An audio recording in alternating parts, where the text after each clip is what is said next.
Kelley Hobart from Alpaca Direct, and Jim is not here today, so I have Heidi helping me.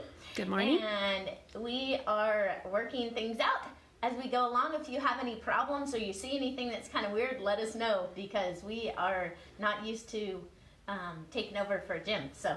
But we'll wing it today, and I'm sure we'll do just fine. So today I'm continuing to talk about brioche, and I don't know, I just love learning new skills because it's another tool that you can put in your toolbox.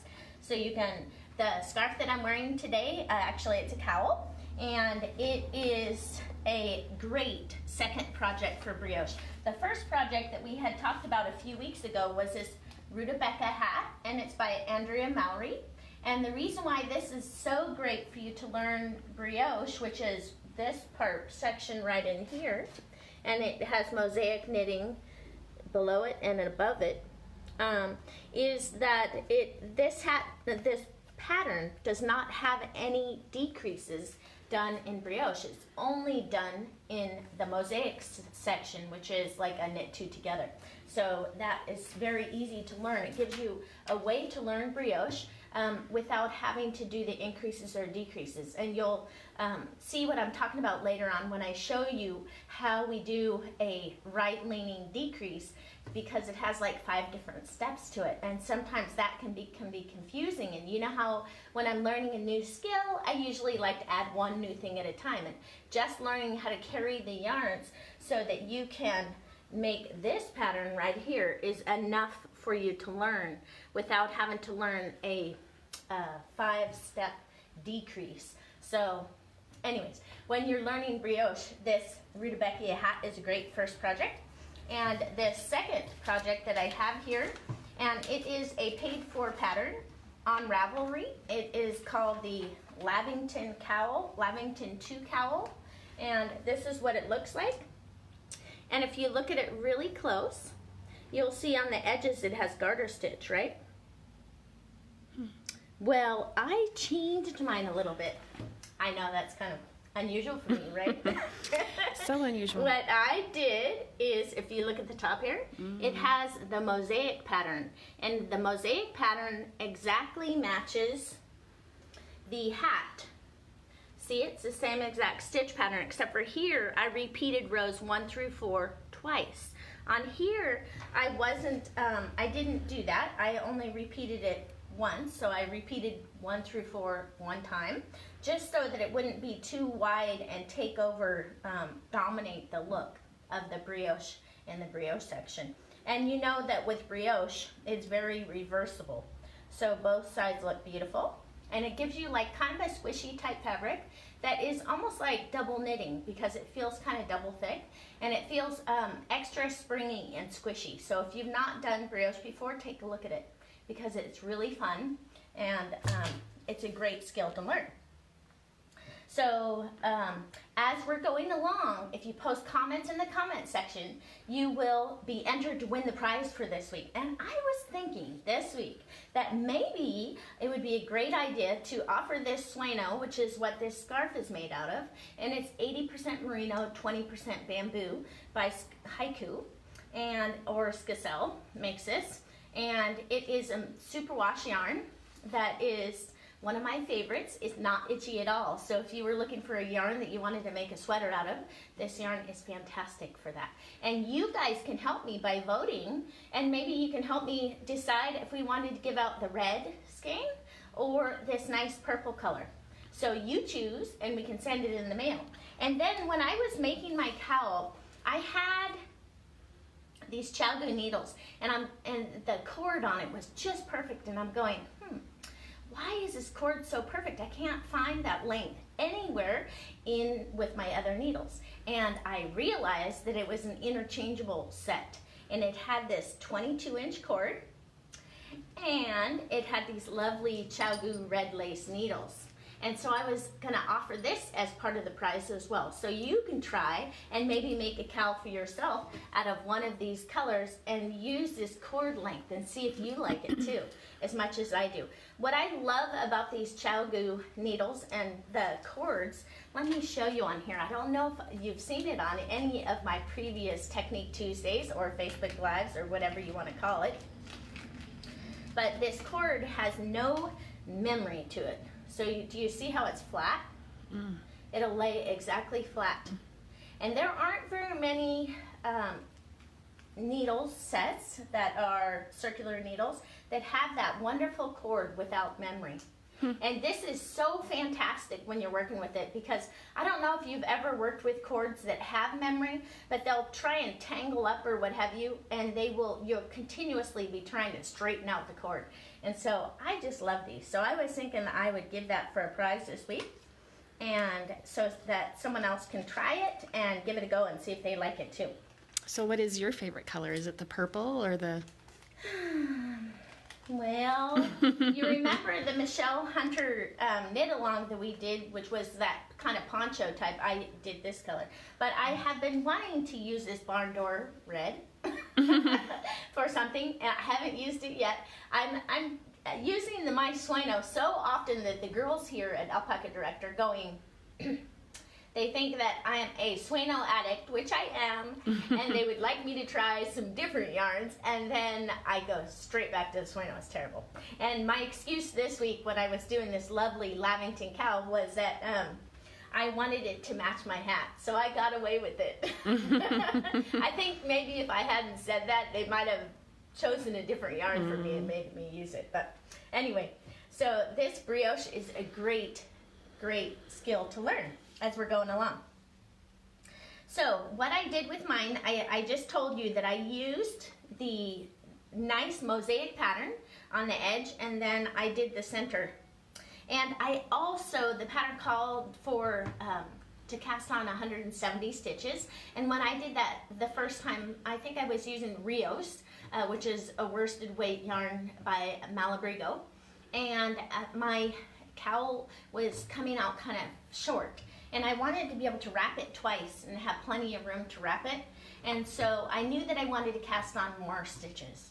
So I ended up casting on 271 instead of 170. Big difference, right? And then this pattern by Monica Anna, it said that it called for like under 100 yards of each color. And when I was starting my little swatch, which was actually the pattern, and I always do that. I'll go ahead and knit a whole bunch and then go, don't like it, and rip it all out. And so if anyone said you should probably be doing a swatch, I do a swatch. It's just the whole project is a swatch. And then if I tear it out, I tell myself, it's all good because I get to use the yarn again, and it was free. It didn't cost me any more money. So anyways, I guess that some people might be irritated by that, but I find it kind of fun and funny, and I don't mind spending the extra time. I figure it's lessons that I learn, daily, and it adds to, I don't know, my overall wisdom maybe, or maybe, I don't know, makes me a little crazy, but it's all good. So Marcia Hughes is with us. She's from Post Falls. Oh, hi, Marcia. Good. Nice to have you with us this morning. That's wonderful. And she's working on an eyelet cowl. Awesome. That's cool. So any of you out there, have you tried brioche yet? If you have not tried brioche, or if you have, can you post that in the comments for us so we can see how many of you have actually tried this before? It's actually a great thing.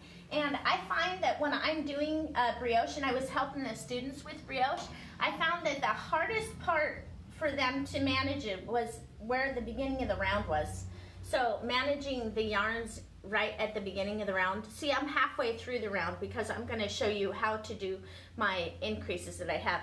And when I'm talking about let's see if I can take this off so I can show you what I'm talking about.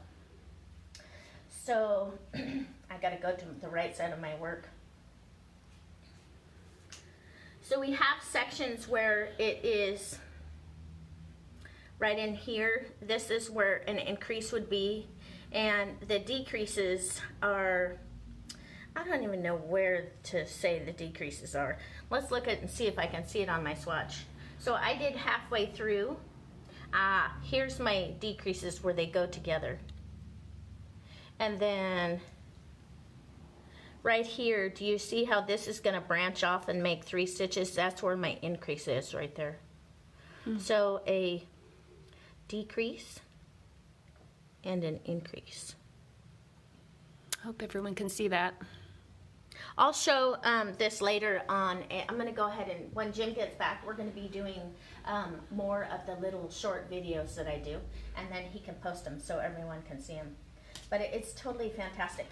And this one you can see even on, if you look at these, this is the front side of the work. But do you see how nice the mosaic and the brioche go together? And then I did the the twisted German cast on is what the pattern calls for, which is on this side right here.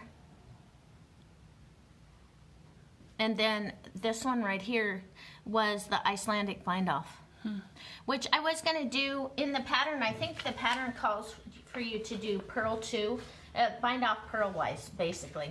And I tried that, and it was kind of thin and unsubstantial. And it showed the knit stitch on the back side of it, and I never like it when my bind offs have that knit stitch going all the way across it. I want it to look, I don't know, different, I guess. And so I really like how this one wraps totally around, and it looks the same on both sides. And don't you think beautiful. It goes well with that mosaic knitting? It goes really nicely so with it. You could basically wear this on either side then. Yes, totally. Isn't that cool? That's very cool. It's not, the only thing, it's not very wide.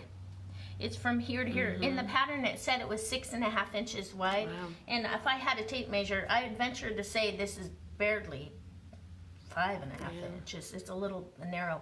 But I still really do like it. On some of the cows, when they're too wide and they're too big, because I'm kind of small, it's overwhelming to me. So I kind of like a thinner cowl anyway. But this was a great knit, and what I did is I cast on with number 9s, then I did the mosaic pattern with number 8s, and then I actually knit the brioche with number 7s. And in the pattern it tells you to use number 8s for the edge, which would have been garter stitch is what the pattern actually calls for, and then use number 7s for the brioche section, because the brioche can be kind of lofty and kind of spread out a bit, and so putting it on a smaller needle kind of brings it in a little bit and makes it more the same structure wise as the other part of the knitting.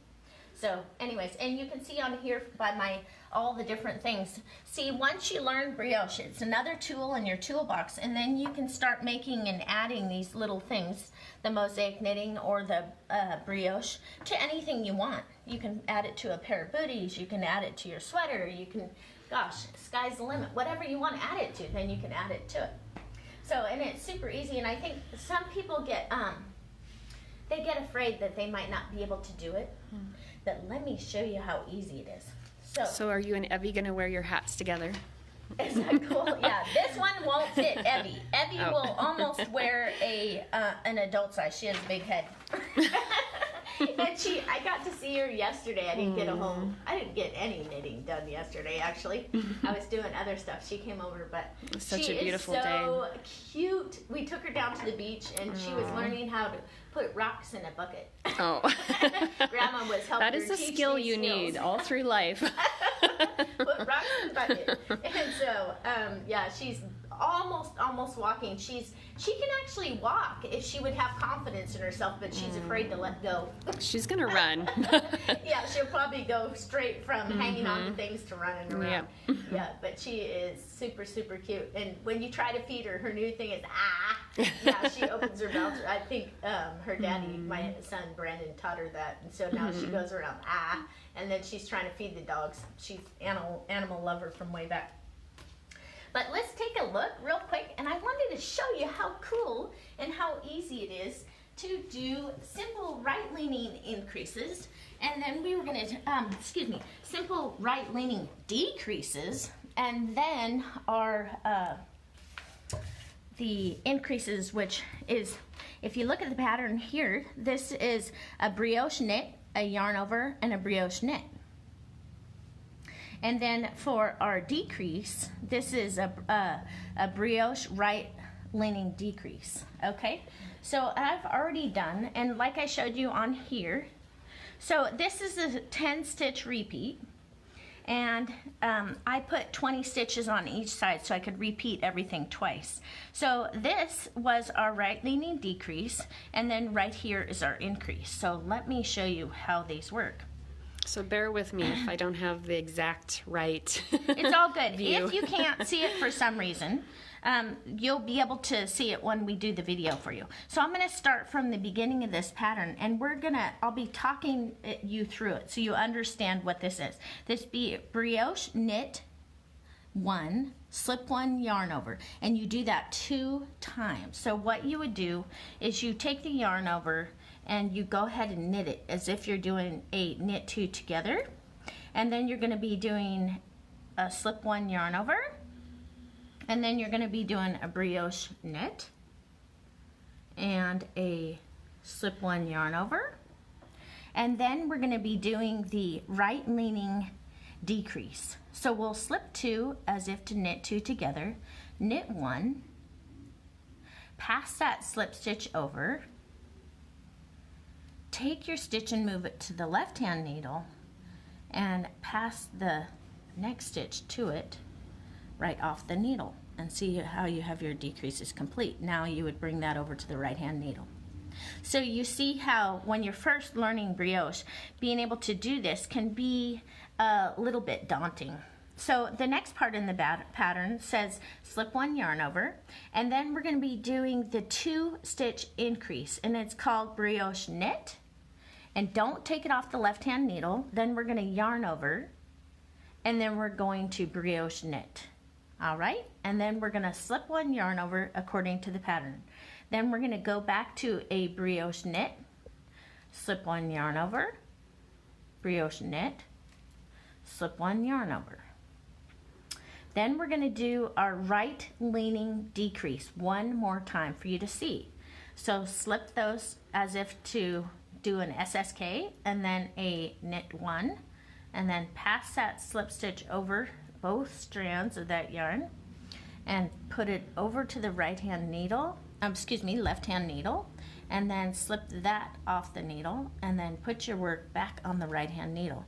And there's another one of the decreases that I was talking about. Now we're going to slip 1 yarn over, and if someone's going to have problem with brioche, this is where they're going to have problems with it. And what I want you to keep in mind when you're doing brioche, a lot of people, when it says slip 1 yarn over, a lot of people will slip it like this and then do the yarn over and not do a yarn over. What they actually do is, instead of putting the yarn front to back and leaving it there, they actually wrap the yarn all the way around your needle into the front. So they did a yarn around.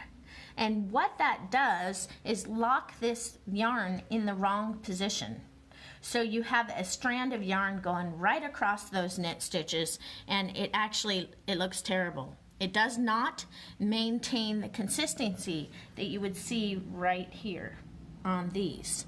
It would put a strand right over the top of it, and that's mostly what people are doing. So when it says yarn over, we mean yarn over the needle from the front to the back and just set it there until you get to the next thing that you're doing. So let me go back to where I was. Right here is my right leaning decrease. Then I'm going to do a slip 1 yarn over, and then I'm going to do a 2 stitch increase, which was a brioche knit, a yarn over, a brioche knit, and then slip that off the needle and finish by slipping 1 and then yarn over.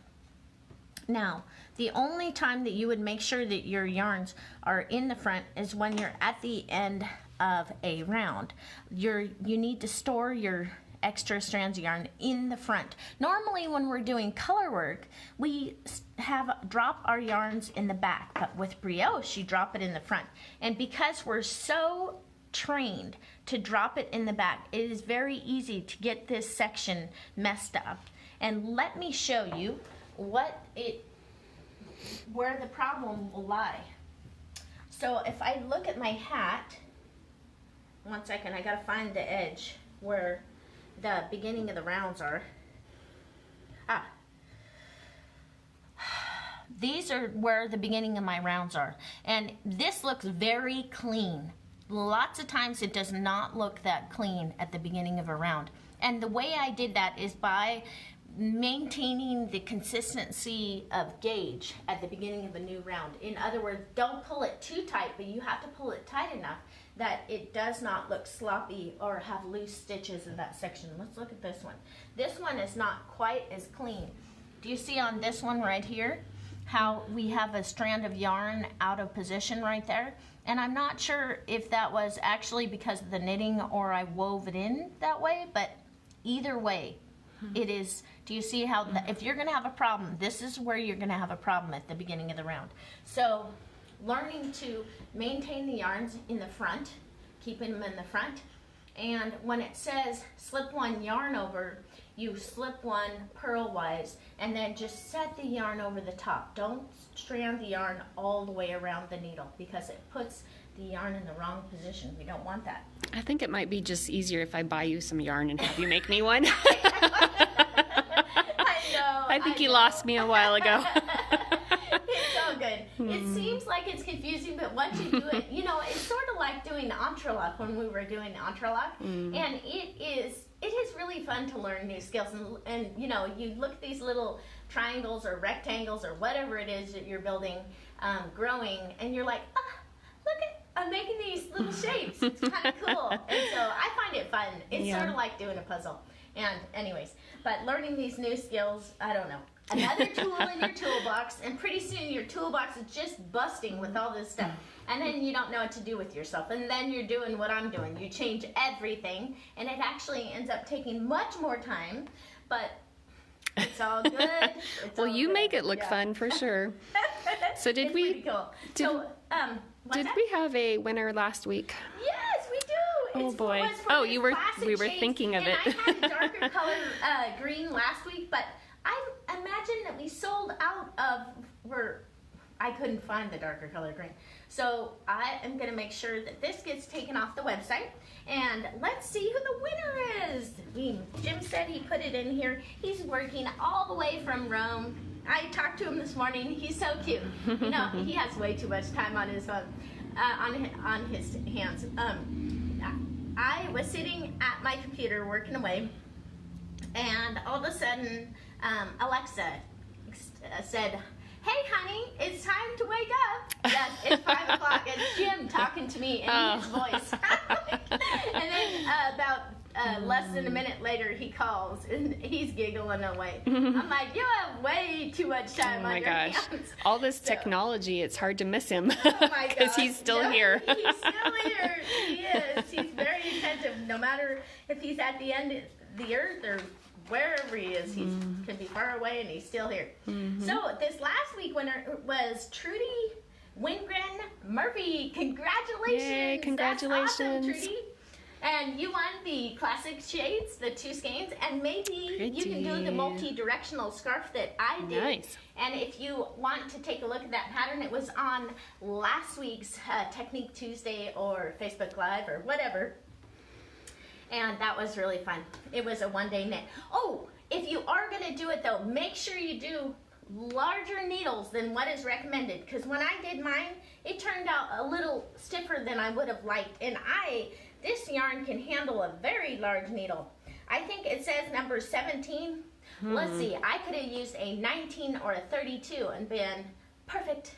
Perfect. Wow. So, yeah, it's a super bulky yarn. Very, very nice. And the price for this week was for the Sueno, and you guys are going to help me choose if we should choose this plum color or this is the Barn Door Red.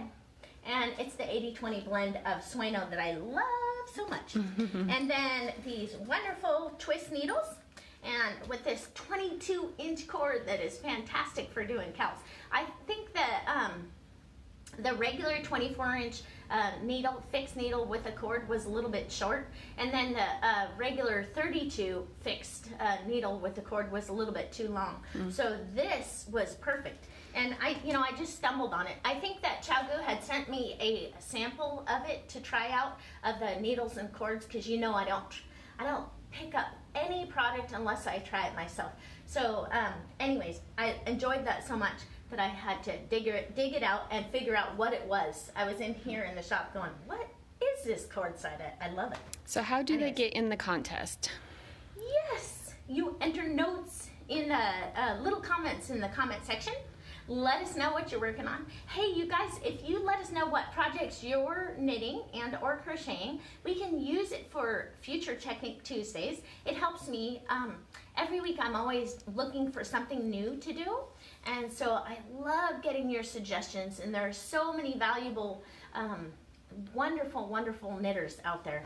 And and a lot of them I have seen from the Facebook Live. Thank you everyone who participates in that, because they all help each other, and super positive and helpful, wonderful knitters, wonderful crocheters, and just enthusiastic people that are there to help each other. And so I very much appreciate that. So if any of you have not joined up for our VIP Facebook group, you should do it. It's free. It's fantastic. And there are some talented helpers out there. Yeah, and the knit club is still open, right? There's a few spots left. Yes, the knit club, it filled up in like 4 days, and then we had to close it for a little bit, and now we have it reopened again. But I think it's for the is it for the July? July. Yes, for the July subscription.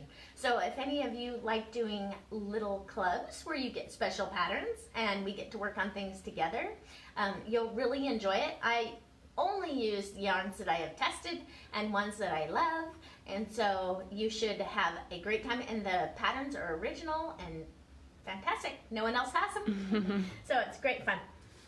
So I was thinking for this next week, I was going to take a look at this pattern called Tegna, and I'm probably saying it wrong. It's a summer little top. So cute. And it only has, like, look at this, 695 yards. I can do that in a week. I'm like, yes, I can make one of these in a week. And I'm looking for the author of this pattern. Don't you want to make another rabbit? With my 30 pages in a week? Yeah. Yeah, that was a challenge. Yes, I do actually like her pattern. She has wonderful patterns. So this one is by Boyland Knitworks. And so we'll see how that is. It's one of the most popular summertime t-shirt type projects on Ravelry. And what yarn does that use? Oh, this uses a fingering weight. It's okay, no problem. I'll knit it right up. Yeah. So, anyways, at least I'm gonna give it a good try. So we'll see how we do it next week. That'll be fun. And then I was thinking maybe the week after that I might do socks. I was thinking about getting the next couple projects lined up because we are going to be going out of town. It's my mom's 80th birthday. So you're taking everyone on the road, huh? Yes. We are going to be going to see her, so that'll be great. Anyway, so if any of you haven't posted comments in the comment section, go ahead and do it now, because you can be entered to win this lovely yarn, and you guys can help me plum or barn door red and our wonderful twist light interchangeables. And we just recently picked up these tips and these cords, and I was worried about it because the tips and the cords have a mini size, a small size, etc., etc. So there's a lot to get confused about, and I was worried about that for the customer. But the customers really seem to like this. And I love that Chowgu has fixed the problem that they originally had, which originally, when they very first came out with the interchangeables, it would come undone. And both Kirsten and I tried the interchangeables, and we found that we'd be knitting along, and all of a sudden, no cord. We had oodles of live stitches, and it's like, oh. And so we put the cord back on and knit along, and pretty soon, guess what? No cord again. No. We're like, but they have solved that problem, and now it's a great product, so we have decided to pick it up. So if any of you haven't tried this brioche pattern, you should try this one. It was really fun. I really like cowls. They don't fall off as easily as a regular scarf would, and the brioche is great. So, and this one has just a right-leaning decrease and a very simple increase on it. So, great way to learn brioche. So it sounds like everybody likes the plum. Oh, and you know why? nice. I think it's because it's lilac season. They're blooming everywhere. It's my favorite time of the year. Are all scratched up because on the weekend Jim was gone, so I went out and was working on weeding, and we have those stupid pokey bushes that kept poking my skin. Then, anyways, it's all good. But. I use the weed eater, and my arms barely function. Yeah. So if I'm shaking, that's why. I didn't think about that yesterday. You know, I got all done with the mowing and everything, and now we have close to, well, it's not an acre, but it's quite a bit to mow. It fills up the whole garbage can with clippings. And I got back in, and I was working on housework and, you know, trying to get everything ready for the kids and make sure that I had food for Evie. And I talked to Jim on the phone after that, and he said, "So did you do the weed eating?" No, honey, but I did get 32,000 steps on my Fitbit before, I think it was before 3 o'clock in the afternoon. Yeah. My problem is I start weed eating and I can't stop. And so then, oh yeah, it's like obsessive. Now I remember when I had that we had our ranch, and you know, Jim was traveling way back then. He was traveling Monday through Friday, and he would only be home on the weekends. So I did all the mowing. I did basically everything. I'd try and have the house and the yard and everything done by Friday, because he was only home for Saturday and Sunday. And in that time, we had to get ready for him to leave again, and I had to have, you know, all of his shirts and everything ironed. And so I would do a ton of work. When I did weeding, I would do it, you know, really early in the morning. I was lucky. I would actually be clock watching, because as soon as it was 8 a.m., that meant that it was okay to start up the machinery. I wish you'd tell my neighbors that. They start up before that? Yeah. No. Oh, no. I would wait until 8 a.m. Yeah, but there were times when I did push that limit a little bit, because I was always working very late into the days, so the evening time was my problem. But anyways, so all of you out there, next week I'm going to be talking about the Tegna pattern and by Boyland Networks. And for this week, if you would like to win one skein of either one of these colors and then do a cowl with these wonderful needles, you can post comments in the comment section, and we will see you next week. You take care now.